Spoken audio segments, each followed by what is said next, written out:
She used my trust as a weapon until I turned the tables. I never thought I'd be the guy writing one of these posts. For most of my life, I believed loyalty was enough. If you loved someone hard enough, supported them through the ugly parts of life, stayed patient during the difficult seasons, eventually things worked out. Turns out that belief almost destroyed me. My name's Ethan. I'm 38 now. My ex-wife, Vanessa, is 35.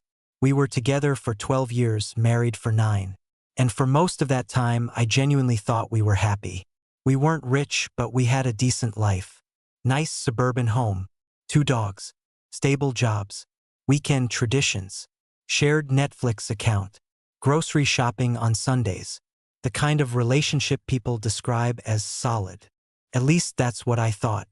Looking back now, I realize the cracks started years before I noticed them. Vanessa had always been charismatic. The type of woman who could walk into a room and immediately become the center of attention. I used to love that about her. She made life feel exciting. But over time, that need for attention became something darker. She started spending more time on her phone. At first, it was harmless. Instagram, TikTok, group chats with coworkers. Then came the privacy. Phone face down, bathroom trips with her phone, late-night work calls, smiling at messages she wouldn't explain. Whenever I asked about it, she'd laugh. "You're paranoid." Or my favorite, "Not everything is about cheating, Ethan." That sentence haunted me for months. Because the truth is, she was right. I didn't want to believe she was cheating. I wanted to believe I was insecure. Things got worse after she started her new marketing job. Suddenly she had networking dinners twice a week. Then weekend retreats. Then girls' nights that somehow lasted until 3 a.m. Meanwhile, I stayed home taking care of everything. Cooking, cleaning, walking the dogs, paying bills. I told myself I was being supportive. In reality, I was slowly becoming invisible. One night changed everything. Vanessa told me she had an overnight conference downtown. I remember helping her pack. I even kissed her forehead before she left. That same night, around 11 p.m., I realized she'd accidentally left her iPad at home. I wasn't snooping. I swear to God I wasn't. I just picked it up because it kept vibrating on the kitchen counter. Then the screen lit up. Can't stop thinking about last night. My stomach dropped instantly. I froze. Another message appeared seconds later. Did Ethan suspect anything? My hands started shaking. I opened the thread. And just like that, my entire marriage exploded. The messages were between Vanessa and a guy named Caleb, one of her co-workers. The texts went back months. Flirting, inside jokes, nudes, hotel reservations. There were screenshots of receipts for expensive restaurants she told me were office dinners. Pictures of them together in bars while I sat at home waiting for her. The worst part wasn't even the sex. It was the way they talked about me. "He's too boring to notice. Ethan practically worships you. You could probably disappear for a week and he'd apologize for bothering you." I felt physically sick reading it. For almost an hour, I sat alone in the dark kitchen scrolling through messages while my entire body went numb. Then I found something even worse. Voice recordings. She had accidentally synced them to the iPad. I pressed play and heard my wife laughing about me. Actually laughing. "Ethan still thinks I'm at a conference," she giggled. Then Caleb's voice. "You're evil." Her response. "No, he's just easy." That sentence broke something inside me. Not because she cheated, but because I realized she didn't respect me at all. I didn't confront her immediately. Honestly, I was too devastated to think clearly. For the next week, I pretended everything was normal while quietly gathering evidence. Phone bills, credit card statements, hotel receipts, screenshots. I found out the affair had been going on for almost 8 months. 8 months. The woman I trusted more than anyone had been lying to my face every single day, and somehow still kissing me goodbye every morning. I barely slept during that week. I'd lie awake next to her wondering how someone could hold you at night while betraying you during the day. The grief was unbearable. But underneath the grief, something colder started growing. Clarity. One Friday night, Vanessa came home drunk from another work event. She collapsed onto the couch beside me and started rambling about office drama while scrolling through her phone. Then she looked at me suddenly.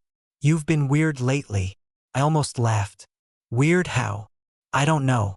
Distant. The irony nearly killed me. I looked at this woman who had destroyed our marriage behind my back and realized something terrifying. She genuinely believed she was the victim. That was the moment my sadness started turning into anger. Not explosive anger. Controlled anger. The dangerous kind. I contacted a lawyer the next morning. Best decision I ever made. Turns out Vanessa had been using money from our joint account to fund parts of the affair. Hotels. Trips. Gifts. My lawyer told me to keep documenting everything. So I did. And the deeper I dug, the uglier things became. There wasn't just Caleb. There had been another guy before him. A fitness trainer named Marcus. That affair lasted 3 months. I found hidden receipts for jewelry purchases and secret Venmo payments buried in old bank statements. It felt like discovering my marriage had been one long performance. Meanwhile, Vanessa still acted perfectly normal. That part messed with my head more than anything. How do people compartmentalize like that? How do they laugh with you over dinner after spending the afternoon in someone else's bed? I'll never understand it. Update 1. A lot of people asked why I didn't immediately expose her. Simple answer? I wanted control back. For almost a year, Vanessa controlled reality. She controlled the lies, the narrative, my emotions. I was done being manipulated. So I stayed patient. And I waited. A week later, she told me she had another business retreat out of town. But this time I was ready. I followed her. I know some people will judge me for that. I don't care. She drove straight to a luxury hotel downtown. And Caleb was already there waiting. I watched them kiss in the parking garage. That image will probably stay burned into my brain forever. But weirdly, that moment also freed me. Because seeing it with my own eyes killed the last bit of denial inside me. I sat in my car for almost 20 minutes afterward. Then I drove home calmly and started planning. Update 2. The revenge wasn't explosive. It was surgical. Vanessa always believed I was weak because I avoided conflict. What she never understood was that patience and weakness are not the same thing. Over the next month, I quietly separated finances, opened new accounts, moved important documents, prepared divorce paperwork. I even found out Caleb had a girlfriend of 6 years. So I contacted her anonymously and sent proof. That blew up spectacularly. Apparently Caleb had promised her he was totally single. By this point, Vanessa sensed something changing. She became clingier suddenly, more affectionate, almost nervous. Cheaters always panic when they feel control slipping away. One night she asked, "Do you still love me?" I looked her directly in the eyes and said, "I don't know who you are anymore." She actually started crying. And for one brief second, I almost felt bad for her. Then I remembered the voice recordings. The actual confrontation happened 2 weeks later. I invited both our families over for what Vanessa thought was a birthday dinner. Instead, after everyone sat down, I connected my phone to the living room speaker and played the recording. The one where she laughed about me being easy. The silence afterward was nuclear. Vanessa went completely pale. Her mother started crying immediately. Her dad looked like he wanted to disappear. And Vanessa? She just kept whispering, "Ethan, please."